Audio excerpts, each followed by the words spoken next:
Hello, ladies and gentlemen. Welcome to the show. This is Addis Dialogue from Ethiopian Broadcasting Corporation with me, Gzachew Derib. By virtue of their position, many African cities become the center of attention where millions of Africans are migrating from rural to urban in search of different things. On top of that, many real estate developers are also using this chance in developing real estate. Many African cities are also embarking on urban reengineering. As you can see it from your screen, this is the night view and the scene of Addis Ababa because of urban reengineering. By today's show, we are dealing with the urban developments and urban reengineering as well as the real estate developments. I'm joined by two guests in the studio. My guests are Dr.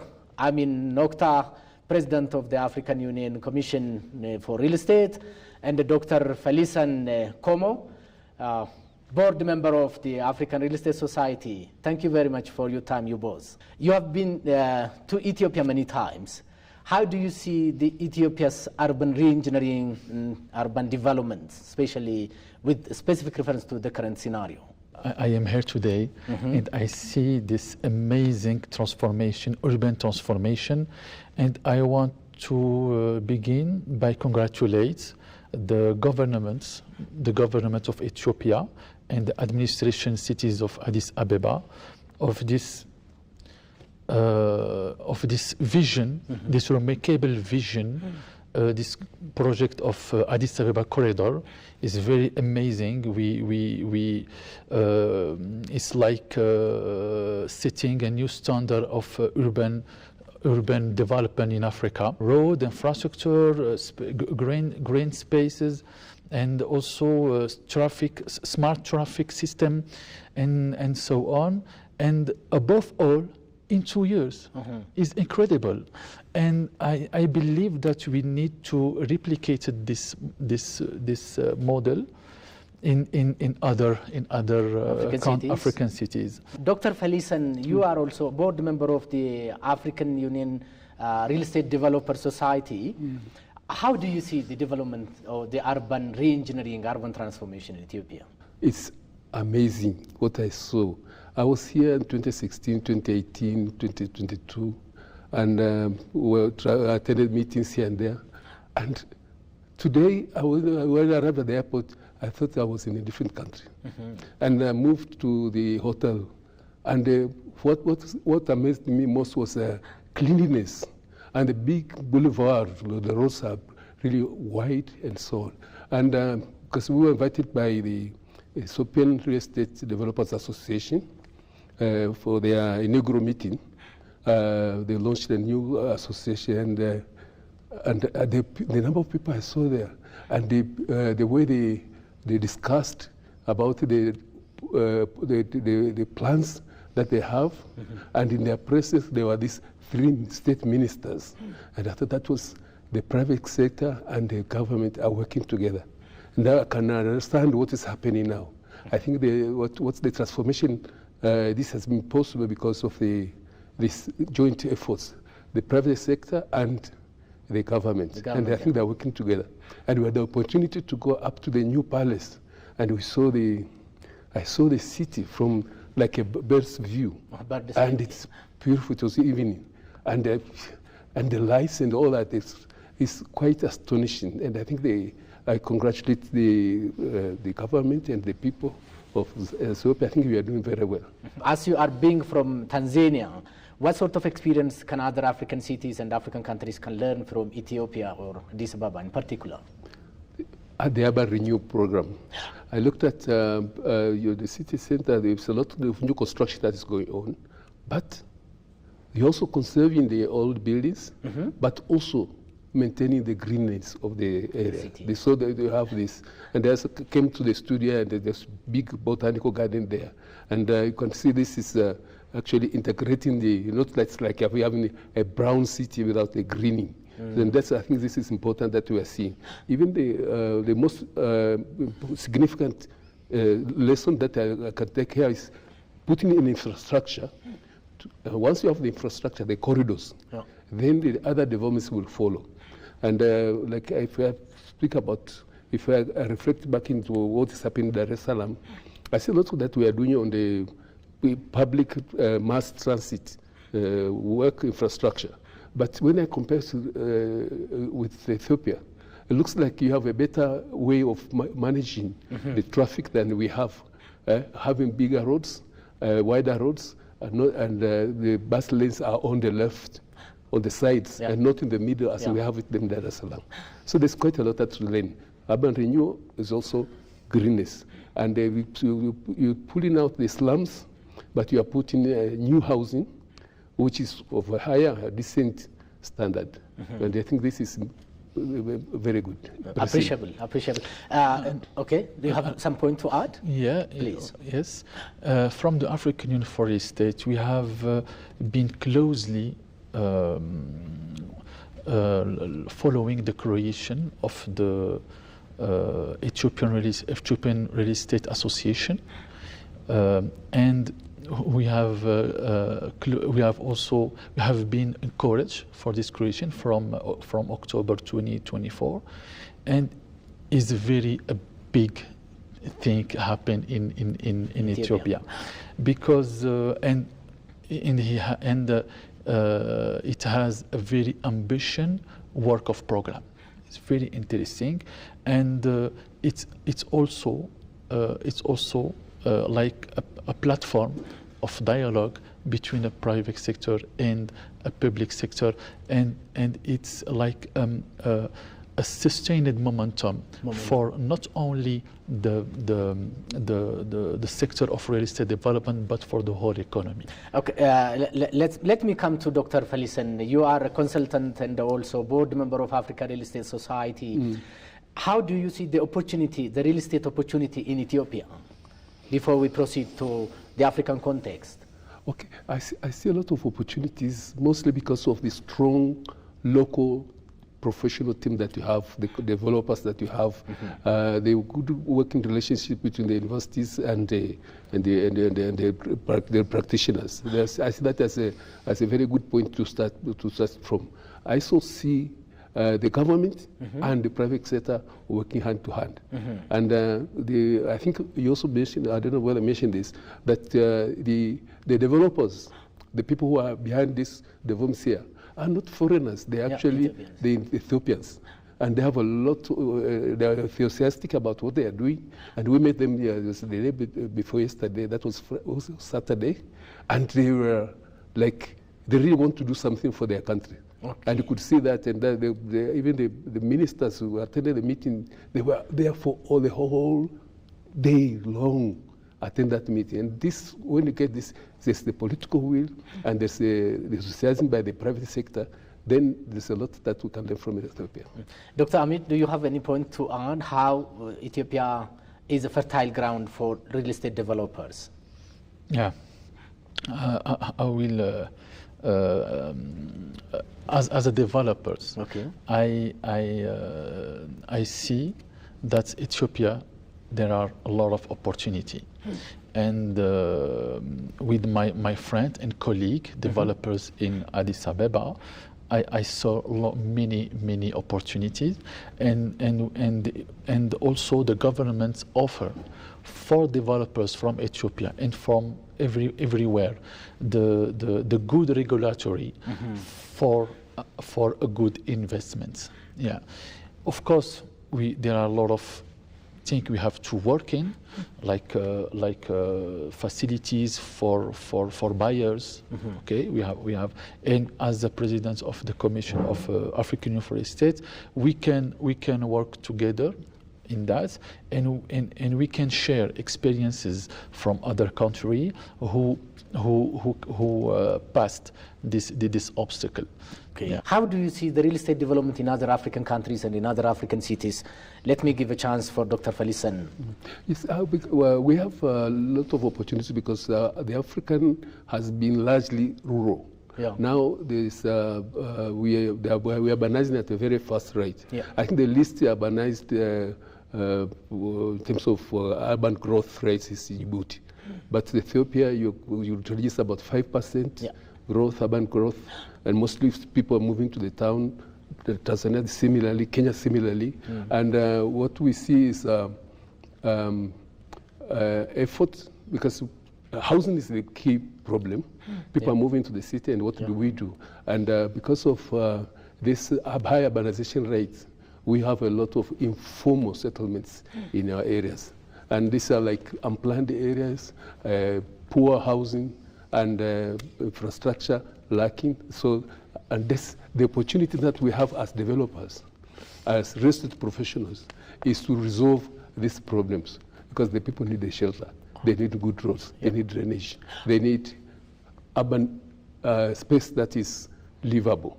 And once they have this demand, the only problem that we have is money. But money comes from having to invest in some industrialization, for example, improving our agricultural system, so that we get some money, the economy improves, and then we can manage the urban problem.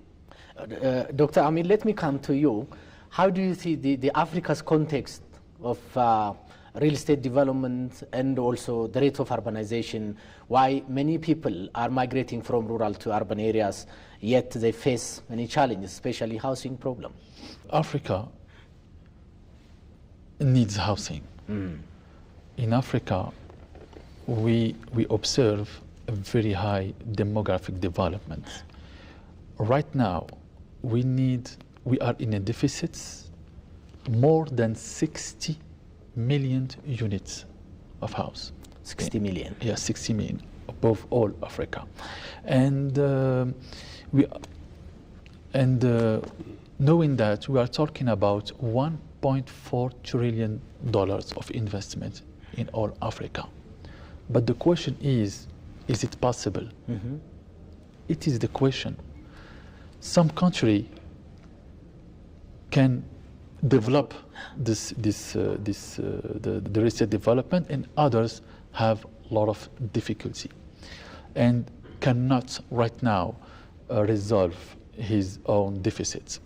And the power of our organization lies in proposing solution to problem to relate it on these big deficits.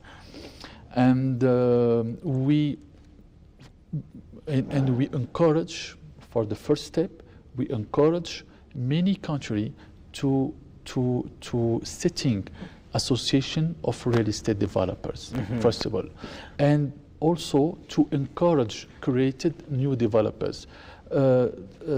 Thankfully, in Ethiopia there are many developers. It's a very good thing. But in another country there are non-developers. It is a big problem. They related, or they rely in developers coming from outside Africa. It's not a very good thing. And as our organization promotes developers in this country, and we have a very big program like our academy. Our academy, we are sending the our academy by the partnership with African University and institution, with the objective of training the future real estate developers of Africa. We simply believe that Africans should have the skills, vision, and pride to build our country. Yeah, this is calling back African descents living abroad to develop African, to support their motherland. We cannot develop this sector with outside developers. We need local developers, and this is our objective: is to promote and encourage and train developers in each country. Of course, by partnership with university, with the academic institution, and we give for new developers the experience and also the knowledge to build his country. How do you see the role of investors and the real estate developers to realize the vision of the Agenda 2063 of the African Union? Dr. Falisan. Yes, I look at it more from the point of reducing costs of providing for all this. And I couldn't agree more than what my colleague said. Dr. Amin. Yeah, yes, Dr. Amin. Because the biggest problem that we have is the high cost of building materials. Okay, building so materials. Together with research and partnerships, I think we need to encourage the nations, our policymakers, to concentrate to encourage production of materials, building materials.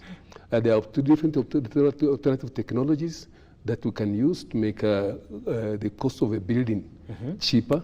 We have natural materials that you can, local materials that you can use. You can reinforce them. They can do better than perform the similar functions than relying on imported building materials. Because most of the building materials that we use tend to be from abroad. They're very expensive. And also even the cost, maintaining them is also a problem. So if you can develop the local industries for production of building materials, that would go way ahead towards attending the 2063 of the Agenda 2063 of the African Union. Yeah. Any points you add, Dr. Amir? Yeah. We are agree with Dr. And in our program also we invest in a big project to resolve to contribute for resolving this problem of raw materials, like the Central Procurement Hub.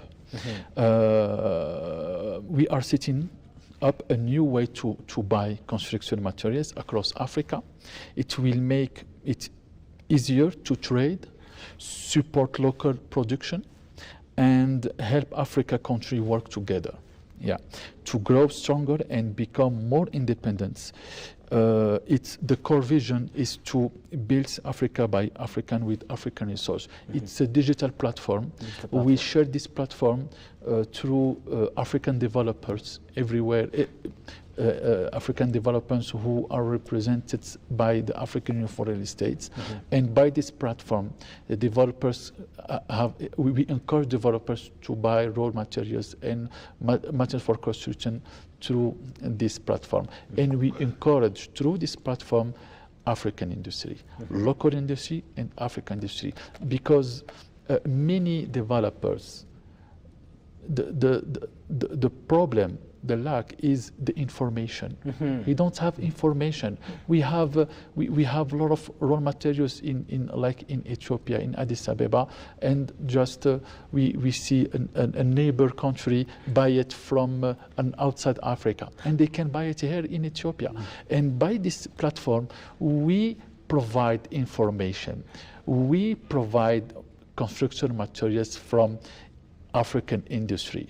This is like our way to contribute to encourage a local industry. Okay. What's the role of developers in this regard, especially with specific reference to private-public partnership, the 3 Ps, and engagement between the government and the public and the private also? The private-public dialogue, the private-public partnership is a core of development for developing this sector.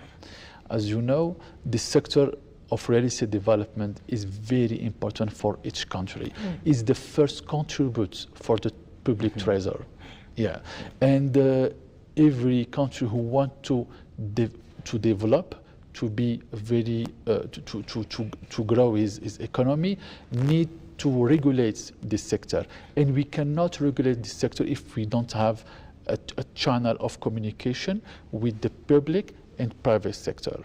By this relationship, we can establish good regulatories, and also we can establish some incentive fiscality and many things who can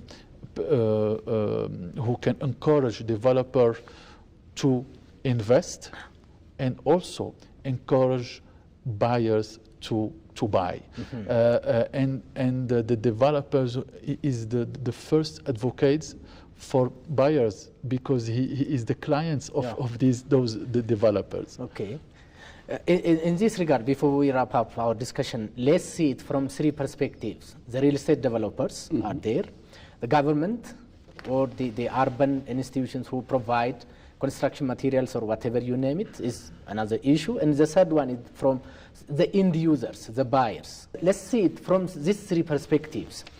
What is your take and your advice in this regard to make it fruitful and effective from the buyers, end users, from real estate developers, and also from the government side? Before that, I wanted to say Please. PPPs, they should be, as we strengthen them within the countries, Okay. There must also be to the other countries, a cross-border. Okay. A cross-border. And I commend the private sector, Yeah. Ethiopian developers who are already all out and about in Kenya, they're in Tanzania. Okay. They're doing quite a bit, doing the developers, the developing properties there. Now, there are these three. I think, again, it's a question of regulation and information, that the end user need to know what is available in What's the market. going on, yeah? And real estate developers need also to know what's the demand there, what's the market, as well as the government also provides. The government, yes. And we cannot have this without involving our own local training institutions and cross-border institutions. So we should make to create a fluid kind of situations where we learn from each other. I'm from the African Realestate Society, and we've worked with a number of universities around the continent, 19 universities already. We're affiliated to them, including the Addis Ababa University. Okay. And unless we also have a newsletter, and we have journals, and all the research publications will be a good way of letting people know. So the question of communicating the information that you have between these three is important. Okay. Dr. Amin, do you have anything to say about the correlation or the triangular relation between the buyers, the developers, and the government? Yeah. We need to set up an ecosystem. In this ecosystem, these third parts have his own benefits. Okay. Okay. The core of the solution is financing. Yeah, because if we can regulate the system of financing, we can resolve a very big problem, and we can encourage developments in real estate. And we need to, for the buyers, we need a good loan with a good interest. This is the first of all. We need we need to innovate, and that's why this dialogue between developers and governments and also buyers, we need to set up this dialogue, and that's why we as an organization, we encourage this association for Ethiopian Association for Real Estate. It is the first step to create this dialogue and to create this ecosystem. Our organization creates a platform of dialogue to exchange experiences. The attention should be on the housing, addressing the housing problem. And the housing problem is not simply for home ownership. It's also creating an affordable rental housing for the majority of people. And the challenge is because many areas now are informal and planned. We want to pull them out, and so then they create another problem. How do we do with these people? We have to move them out. How do we move them out, resettle them out elsewhere, and give them alternative accommodation or resettlement? This could be the challenges. Okay. And therefore, when handling the urbanization, we've got to be careful that we do not end up being a problem to the dwellers who are already there. So that could be a problem. But also trying to get something cheaper for them. Yeah. Cheap rental affordable housing. Good. Dr. Amin, do you want to say anything about? Yeah. As he said, we need to develop each sector in the real estate sector. Like for low-income housing, we need regulatory for just low-income housing, for middle-income housing, and also for high income housing. Yeah, and it's very important to it's a base for develop the sector of real estate. Good. So by this, let's end out today's discussion. Dr. Amin Nokta, President of the Commission of African Union for Real Estate, and also board member of African Real Estate Society, Dr. Felisa Nkomo. Thank you very much for your reflection and the time as well.